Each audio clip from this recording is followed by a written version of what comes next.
The surf was cold, bone cold. That's what they remembered first, those who survived. The water of the English Channel in early June bit through wool and cotton, through skin, straight down to the marrow.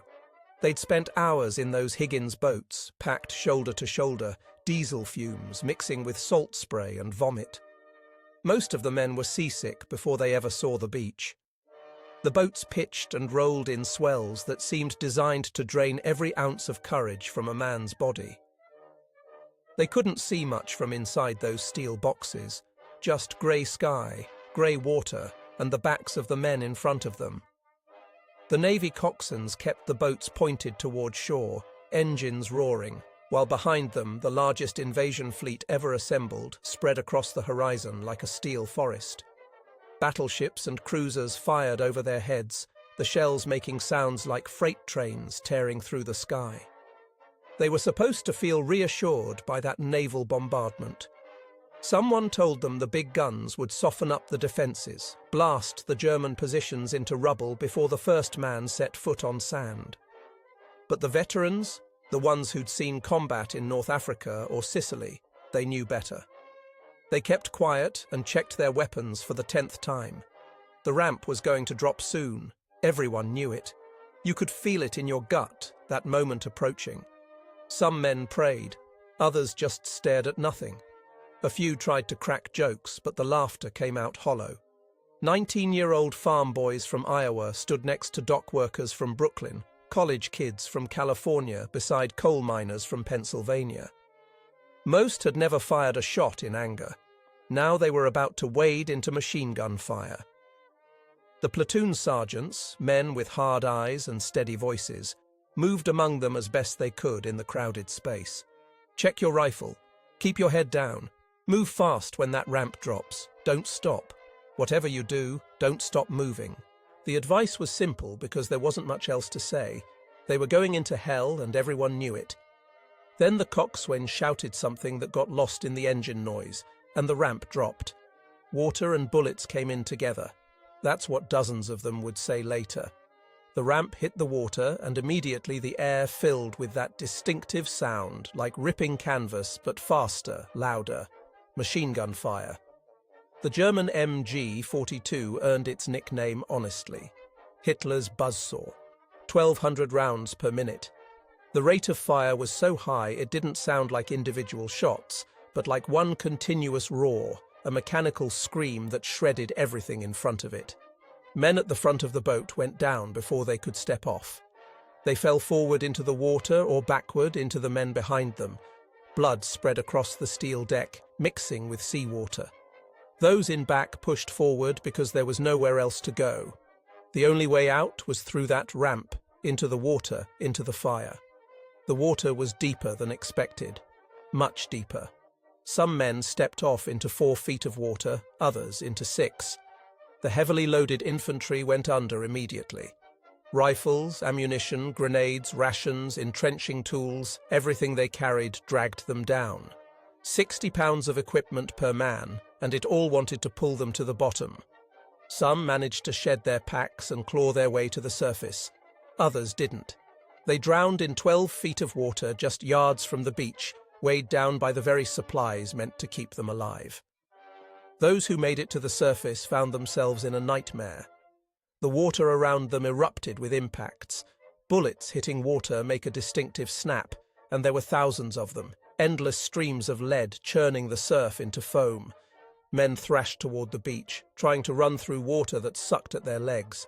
Artillery began to fall. The Germans had registered every yard of the beach, marked it all for their mortars and guns. Shells burst overhead, sending hot metal slicing through the air. Shrapnel hit water, hit flesh, hit metal. The noise was incredible, overwhelming. No one could shout loud enough to be heard. The beach itself stretched out impossibly long. Shingle and sand, maybe 300 yards from water to the seawall at the base of the bluffs. 300 yards with zero cover. The tides and currents had moved most of the boats off their intended landing spots. Units were scattered. Officers who'd planned for months to land at specific points found themselves 1,000 yards away, Among soldiers they didn't know, in kill zones they hadn't studied. The German defences had been carefully constructed to create interlocking fields of fire. Every bunker could support its neighbours. If one machine gun crew couldn't get an angle on you, the next one over could. The engineers had placed obstacles in the water. Steel hedgehogs welded together, wooden stakes with mines attached, concrete tetrahedrons designed to rip the bottom out of landing craft. These obstacles were supposed to be cleared by specialised teams before the main assault, but the heavy seas and strong currents had scattered those teams too. Gaps that should have been blown weren't blown. Mines that should have been cleared were still live. Boats struck obstacles and foundered. Some were hit by artillery while stuck fast on the steel barriers, unable to move forward or back, perfect targets for the German gunners above. The bunkers themselves were architectural marvels of death. Built over months by forced labour and German engineers, they represented the culmination of defensive theory. Walls of steel-reinforced concrete, some 6 feet thick, some 8, enough to withstand direct hits from naval shells. The embrasures, the firing ports, were carefully designed. Wide enough inside to allow the machine guns to traverse, narrow enough outside to make them nearly impossible to hit. From the water, the bunkers were almost invisible, camouflaged with netting, painted to blend with the cliffs, built into the landscape itself. The gunners inside had perfect visibility. They looked down from elevated positions onto a killing field they'd studied for months. Every dip in the sand, every slight rise, they knew it all. They'd ranged their weapons. They knew exactly where their bullets would strike at 100 yards, at 200, at 300. The American soldiers wading through the surf were moving targets in a carefully designed shooting gallery. Private First Class Robert Mitchell from Ohio remembered hitting the water. He was in the second wave, supposed to land after the first wave had secured a foothold. But there was no foothold. Bodies floated in the surf, men and pieces of men. The water was pink in places, dark red in others. He saw a soldier ahead of him stumble and fall. Saw him try to get up and fall again. Saw him stop moving. Mitchell ran past because there was nothing else to do. You couldn't stop to help. Stopping meant dying. He made it to the beach and threw himself behind a steel hedgehog, trying to make himself as small as possible. The sand around him kicked up in little geysers where bullets hit. He pressed himself flat, tried to dig in with his fingers. Other men were doing the same, taking cover behind anything they could find. Bodies, wreckage, metal obstacles. Some prayed, some screamed, some just lay there shaking. The beach was quickly becoming clogged with men who couldn't move forward and wouldn't move back. The German defenders had advantages beyond just position and firepower. They knew this attack was coming. Everyone knew the invasion was coming, had known for months. The only questions were when and where. When the bombardment started that morning, the German commanders along the coast put their units on highest alert. Some positions had been damaged by the naval shelling, but far fewer than the Americans hoped. The bombers that were supposed to crater the defences had missed their targets. Flying through cloud cover at high altitude, most of the bombs fell inland, ploughing up French farmland instead of German bunkers. So when the first landing craft appeared through the smoke and spray, the defenders were ready. They opened fire with everything they had: machine guns, rifles, mortars, artillery pieces firing at flat trajectory to sweep the beach. Some bunkers held cannon, guns pulled from old French positions, repurposed to fire directly at landing craft. The Americans had intelligence about the defences, but intelligence can't capture the reality of combat. Maps and aerial photographs showed bunker positions, but they couldn't convey the sound of those guns, the way the machine gun fire seemed to come from everywhere at once, the way men fell in rows like wheat before a scythe. Staff officers back in England had calculated casualties, estimated that perhaps 30% losses in the first waves would be acceptable if it meant establishing a beachhead. But numbers on paper are different from men drowning in the surf or bleeding out in the sand. The commanders offshore, watching through binoculars from their ships, saw the beach becoming congested with stalled troops. They saw landing craft burning. They saw the tide bringing bodies back out to sea. Some began to seriously consider whether the landing was even viable. If the first waves couldn't get off the beach, what chance did subsequent waves have? Yet the landing continued because it had to continue. There was no backup plan, no alternative beach. The invasion had been planned for years, involved hundreds of thousands of men, billions of dollars in equipment and supplies. The ships kept coming, the landing craft kept lowering their ramps, and the men kept wading forward into that maelstrom. Among them were the engineers, combat engineers carrying Bangalore torpedoes, long tubes filled with explosives designed to blow gaps through barbed wire and minefields. The engineers were supposed to clear paths inland, mark safe routes with coloured tape, guide the infantry through the defences. But the engineers took devastating casualties. German gunners quickly learned to identify them by their equipment and made them priority targets. Entire engineer teams were wiped out within minutes of landing. A Bangalore torpedo weighs 50 pounds. Carrying it through the surf under fire, crawling forward to place it against a wire obstacle, then lighting the fuse and taking cover, all while machine guns track your movement, requires either tremendous courage or a complete divorce from reality. Many engineers displayed both. Sergeant Thomas Harrison led an engineer squad onto the beach at around 7 in the morning. His team carried explosives, wire cutters, marking stakes. They were supposed to blow a 50-foot gap through the obstacles and wire at the base of the bluff. Harrison's boat grounded on a sandbar 200 yards offshore. The water was over their heads. They lost half the squad in the first 30 seconds. Drowned or shot, Harrison never knew which, he made it to the beach with 3 other men and maybe half their equipment. The Bangalore tubes had been lost. They had satchel charges, blocks of TNT wired together with a fuse. Harrison could see the wire obstacles ahead, nasty coils of barbed wire strung between posts, some with mines attached. Beyond that, the bluff rose up, and somewhere up there was a bunker pouring fire down onto the beach. He got his men moving.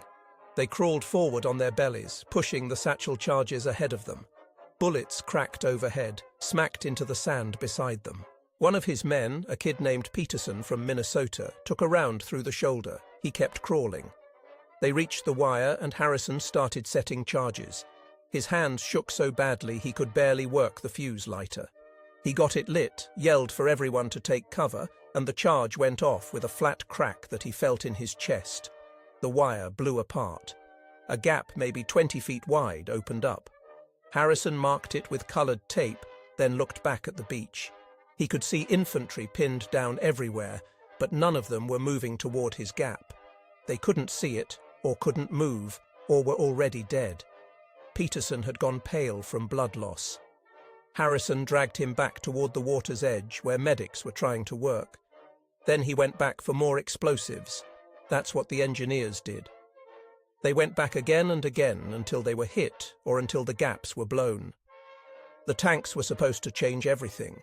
The DD tanks, duplex drive Shermans fitted with flotation screens that would allow them to swim ashore ahead of the infantry. Each tank carried a 75mm gun, enough firepower to suppress bunkers and give the infantry covering fire.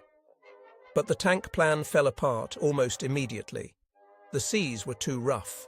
The flotation screens, fabric and struts that turned the tank into a crude boat couldn't handle the waves. Tank after tank swamped and sank in water over their heads.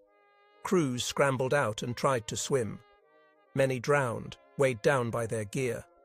Of the 32 DD tanks launched from one sector, only 2 made it to the beach. But those 2, and a handful of conventional tanks that were landed directly from landing craft, became critically important. Tank Commander Lieutenant James Whitaker brought his Sherman ashore at around 8 in the morning.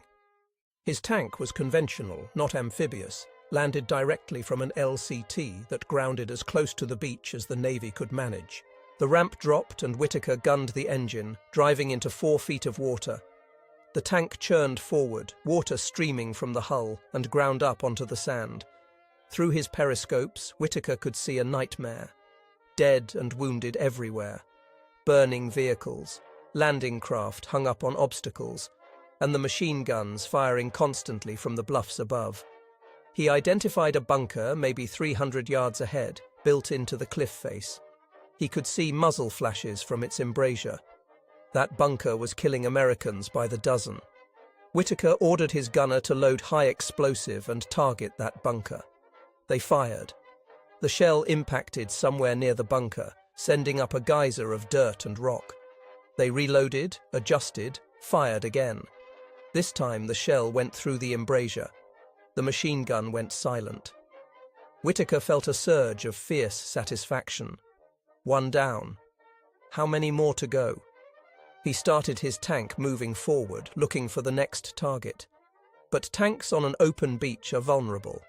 The Germans had anti-tank guns in some positions, and they started firing at the Shermans. Whitaker's tank took a hit that damaged the track. They could still traverse the turret and fire, but they couldn't move. So they became a stationary pillbox, blasting away at any German position they could identify. The gunner, a corporal from Texas named Martinez, worked like a machine. Load, aim, fire. Load, aim, fire. The heat inside the tank became unbearable. The smell of cordite and hot metal filled the cramped interior. Spent shell casings piled up around their feet. But they kept firing because infantry was using their tank as cover, dozens of soldiers pressed against the hull, and if the tank stopped shooting, those men would be exposed. Whitaker lost track of how many rounds they fired that morning. Dozens, maybe more. Every shell either killed Germans or forced them to keep their heads down, and either result helped the infantry advance. Other tank crews did similar work. One Sherman, immobilized by a thrown track, fired so close to a bunker that the crew later claimed they could have hit it with a thrown rock. They drove the barrel of their 75mm gun almost into the embrasure and fired point blank. The explosion inside the bunker killed everyone inside instantly. The concussion blew the steel doors off their hinges. Smoke poured from every opening. The tank crew fired 4 more shells into the position to make sure, then traversed to find the next target. This was brutal, close-range combat. None of the neat tactical maneuvers they'd trained for in England. Just raw firepower applied at minimum range until the enemy stopped shooting back. The infantry assault on the bunkers themselves required a different kind of courage. Artillery couldn't crack them. Naval gunfire had proven ineffective except for lucky hits. The bunkers had to be taken by men on foot, getting close enough to attack weak points. But getting close meant crossing ground under direct observation and fire. It meant crawling through sand that offered no cover, through fields of fire that had been registered and rehearsed for months. Small unit leadership made the difference. Lieutenants and sergeants, men who could see what needed to be done and convince others to follow them. Captain Richard Hayes found himself on the beach with elements of 3 different companies, all mixed up, none where they were supposed to be. He gathered whoever would follow him, maybe 30 men, and pointed at the nearest bunker. "That's what's killing us," he shouted. "We take that out, or we die here." Some of the men nodded, others just stared. Hayes started moving, and about 20 followed. They used every scrap of cover, crawled behind bodies, used shell craters, moved during lulls in the firing when the machine gunners were reloading or traversing to new targets. It took them almost an hour to cross maybe 200 yards. They lost men along the way. A private from Georgia took a round through the leg and couldn't continue. A corporal got hit by shrapnel that opened his back like a zipper. They left him screaming in the sand because there was nothing else to do. Hayes led them to a point where the bluff provided some dead ground, a spot where the angle was such that the bunker couldn't depress its guns far enough to hit them. They'd made it to the bunker's blind spot. Now came the dangerous part. Hayes sent men around to the flanks while he and a sergeant approached the bunker from behind. The bunker's rear entrance was a steel door set into concrete, probably locked from inside. They could hear the machine gun firing from the embrasure, could hear German voices shouting. Hayes pulled a satchel charge from his pack, 20 pounds of TNT with a 30-second fuse. He placed it against the door, lit the fuse, and ran. The explosion was massive, blowing the door inward and filling the bunker with overpressure and flame. Hayes and his men rushed in immediately. The interior was chaos. Some defenders were dead from the blast, others stunned. The Americans cleared it with grenades and rifle fire. The MG-42 went silent. That bunker, which had dominated 100 yards of beach, was done. Hayes's men turned the position around, set up their own machine gun in the embrasure, and started providing covering fire for troops still pinned down below. This scene played out again and again across Omaha Beach that morning. Small groups of soldiers, often led by junior officers or senior NCOS, identifying strong points and attacking them with whatever they had. Grenades, satchel charges, flamethrowers when they could get them forward. The flamethrowers were particularly effective, but also particularly dangerous to use. The tanks mounted on the operator's back were obvious targets, and a single tracer round through the fuel tank turned the operator into a human torch. But when a flamethrower operator did get into position, the results were devastating. The pressurized napalm shot out 50 feet or more, a stream of liquid fire that stuck to everything it touched. When that stream went into a bunker embrasure, it was over. The fire didn't just burn, it consumed all the oxygen. Men inside died from burns, from asphyxiation, from sheer terror. Bunkers hit by flamethrowers usually surrendered immediately if anyone inside was still alive. Private Danny Morrison carried a flamethrower from his landing craft across the beach, somehow surviving the crossing. He weighed 140 pounds soaking wet, and the flamethrower added 70 more. By the time he reached the seawall, he could barely stand. An officer he didn't know pointed him at a bunker that was holding up an entire company. Morrison crawled forward with 2 riflemen providing covering fire. German rifles tracked him, but the shots went wide. He got within range, stood up, and opened the valve. The napalm shot out in a brilliant orange stream right through the bunker's firing port. He held the trigger for 5 seconds, walked the fire across the opening, then dove for cover. Nothing came out of that bunker afterward except smoke. The Rangers at Pointe du Hoc wrote their own chapter in the battle. The point was a 100-foot-high cliff jutting into the sea, and intelligence reported that it housed a battery of large-caliber guns that could fire on both Utah and Omaha beaches. The Rangers were tasked with scaling the cliff under fire and destroying those guns. They approached in landing craft, taking casualties from machine gun fire even before reaching the base of the cliff. The Navy had bombarded the point heavily, and the cliff face was scarred with craters, but the Germans were still very much alive up top. The Rangers fired grappling hooks from rocket launchers. Some ropes were cut by defenders dropping grenades on them. Others held. The Rangers climbed those ropes while Germans shot down at them and threw explosives. Climbing 100 feet of muddy cliff face while someone is actively trying to kill you requires a special kind of determination. Some Rangers were shot off the ropes and fell to the rocks below. Others were hit by shrapnel but kept climbing. The first men to reach the top engaged German defenders in close combat, fighting with knives and rifle butts while their comrades hauled themselves up behind them.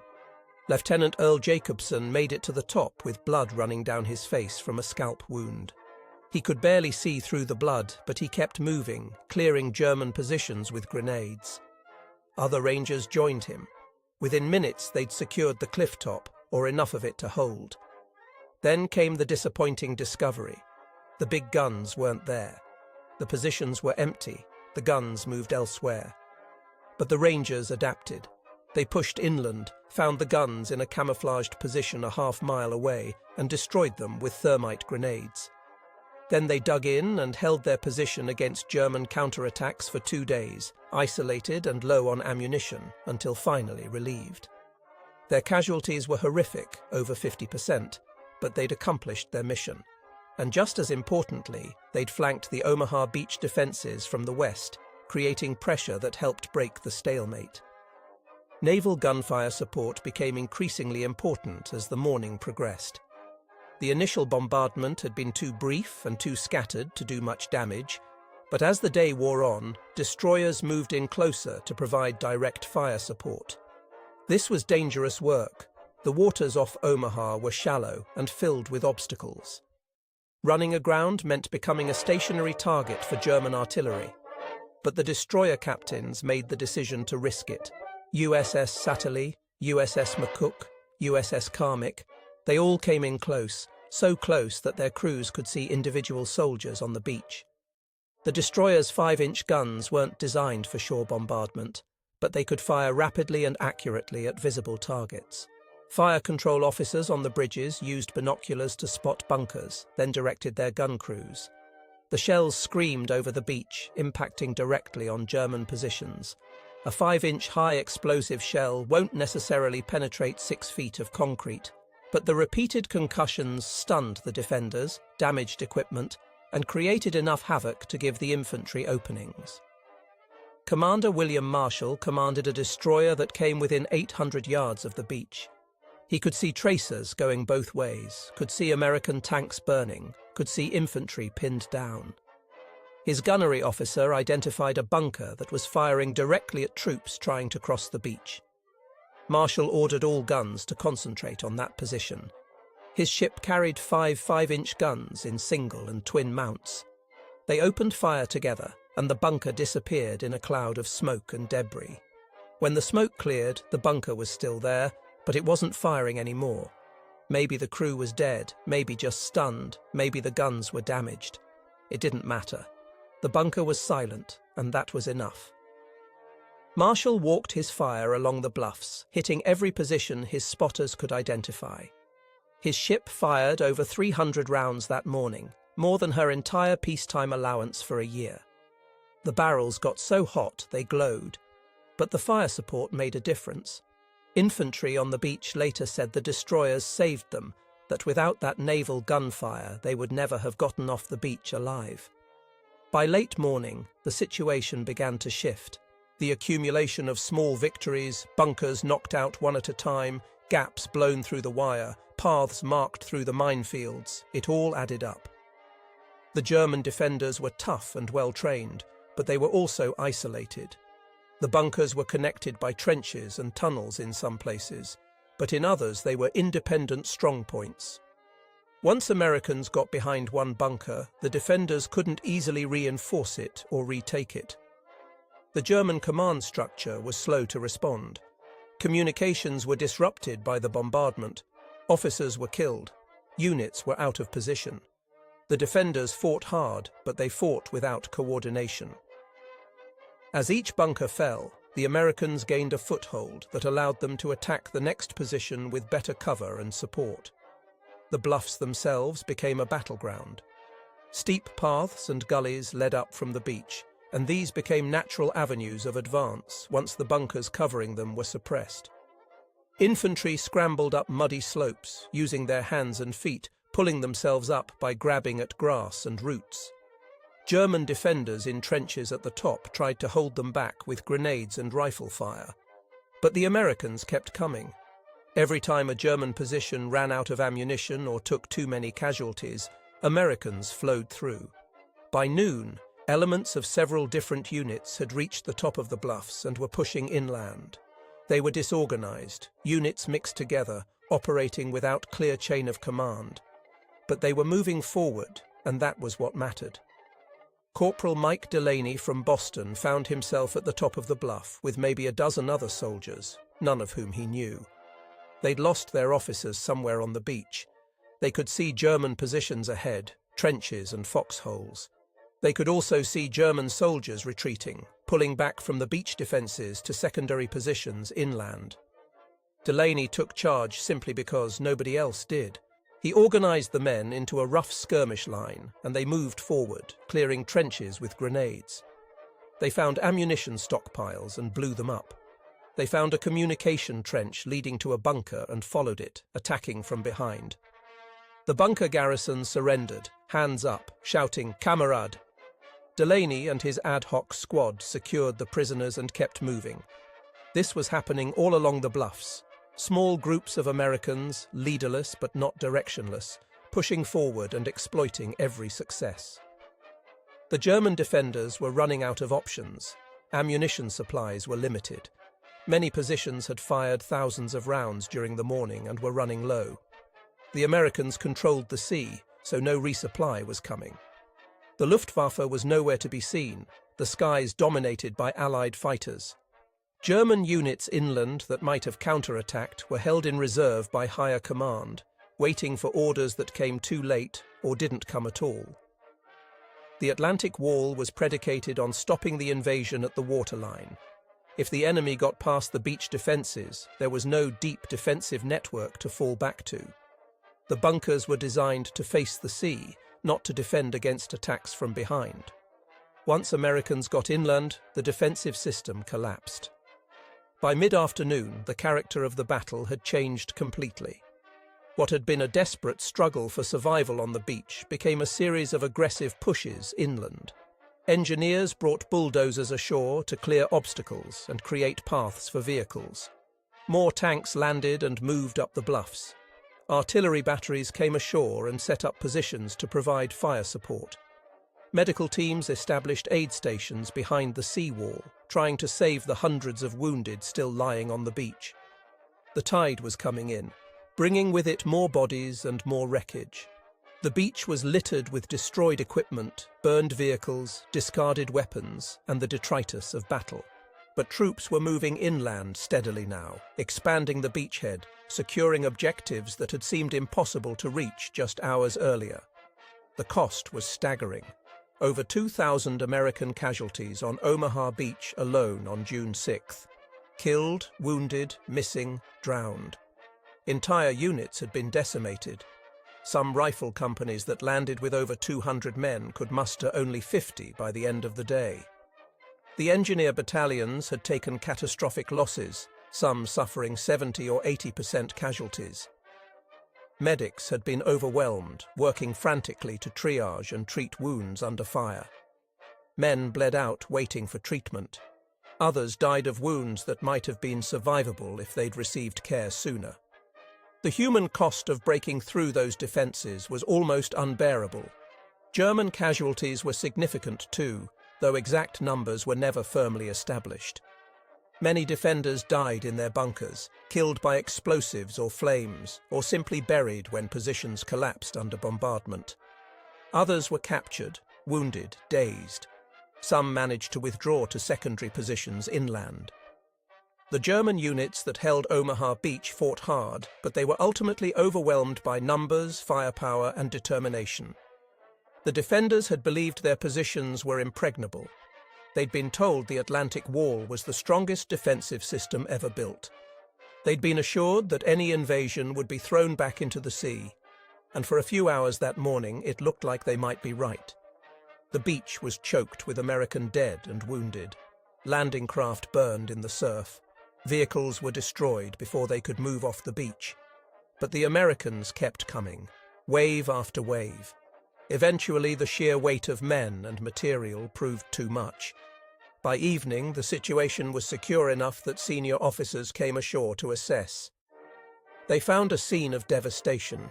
The beach looked like a scrapyard, littered with wrecked landing craft, burned vehicles, discarded equipment. The sand was stained dark in places. Bodies were everywhere, American and German, the dead being collected and moved to temporary graves.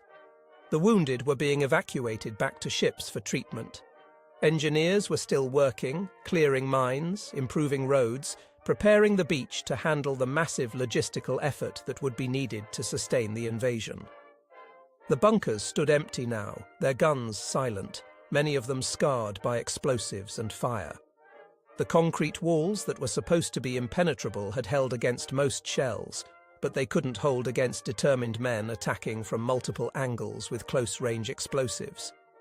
Private First Class Robert Mitchell, who'd landed in the second wave and spent most of the day terrified and fighting for his life, found himself that evening sitting with his back against a bunker wall. The same bunker that had been killing Americans all morning was now American-held, turned around. The captured MG-42 pointed inland to cover against counterattacks. Mitchell was exhausted beyond measure. His uniform was soaked through, torn, covered in sand and blood, some his own from minor wounds he barely remembered receiving. He had no idea where his original unit was.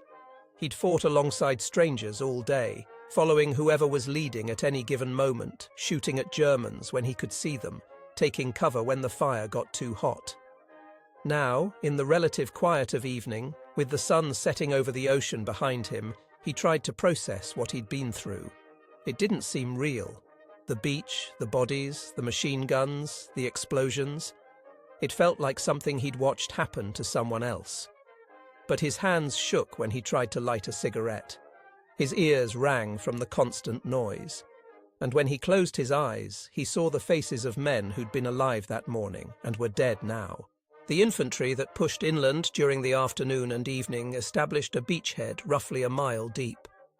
Not as far as the planners had hoped, but enough to secure Omaha Beach itself and provide room for reinforcements. Units began to dig in, establishing defensive positions to guard against German counterattacks. The expectation was that the Germans would counterattack heavily, trying to drive the invasion back into the sea before it could consolidate. American commanders prepared for that fight, positioning artillery and coordinating with naval gunfire support ships that stood ready offshore. But the expected counterattack never came with the force anticipated. German armoured reserves were held back by higher command, believing the Normandy landings were a feint and that the real invasion would come elsewhere. By the time they realised this was the main effort, the opportunity to destroy the beachhead had passed. The breakthrough at Omaha was ultimately a story of ordinary soldiers doing extraordinary things under the worst possible circumstances. The plans had fallen apart almost immediately. Most units landed in the wrong places. The air bombardment missed. The naval bombardment was insufficient. The specialized tanks sank. The first waves were decimated. By all rights, the assault should have failed.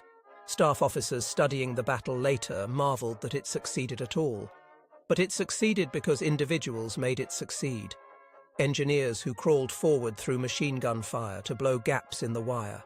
Tank crews who drove their Shermans into point-blank range to blast bunkers. Infantry who crossed open ground knowing the odds were against them.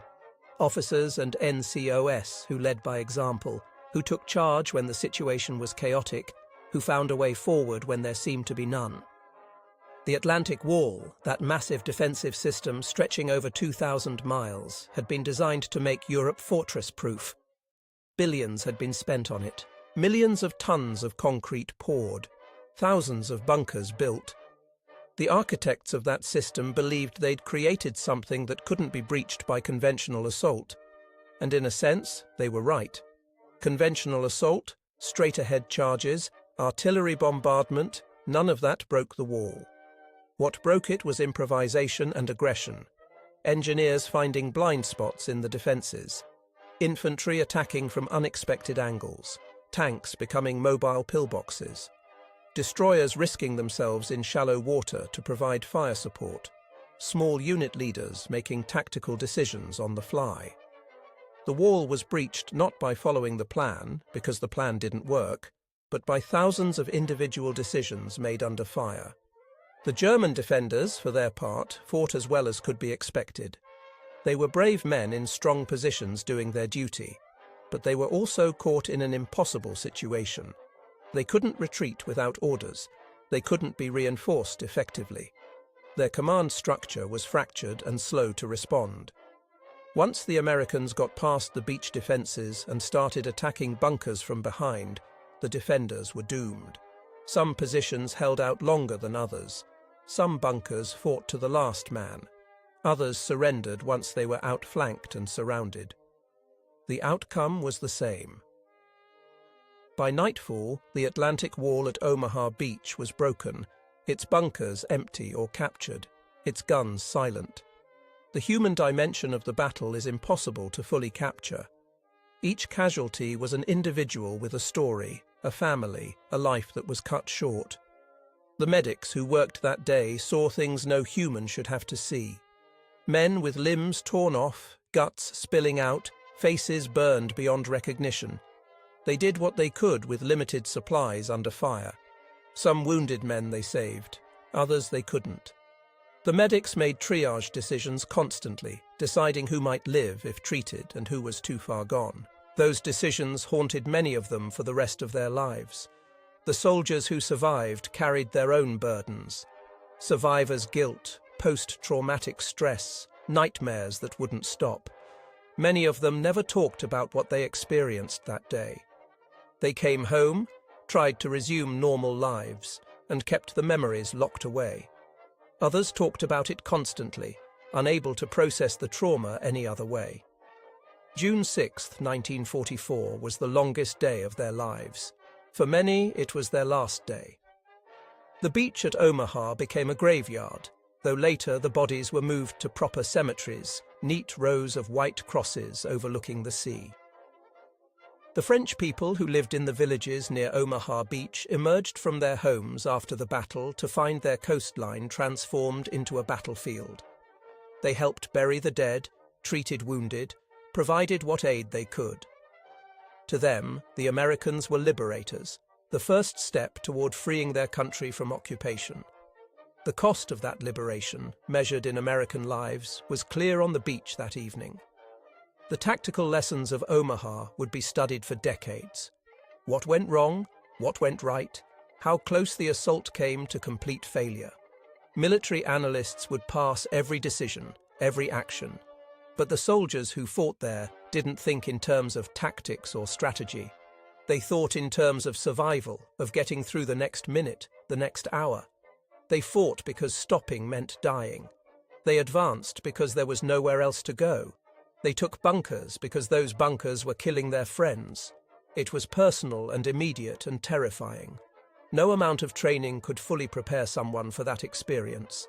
The noise, the chaos, the smell of blood and explosives, the sight of men dying in horrible ways. Training helped them function despite the fear, but it didn't eliminate the fear. They were scared the entire time, and they did their jobs anyway.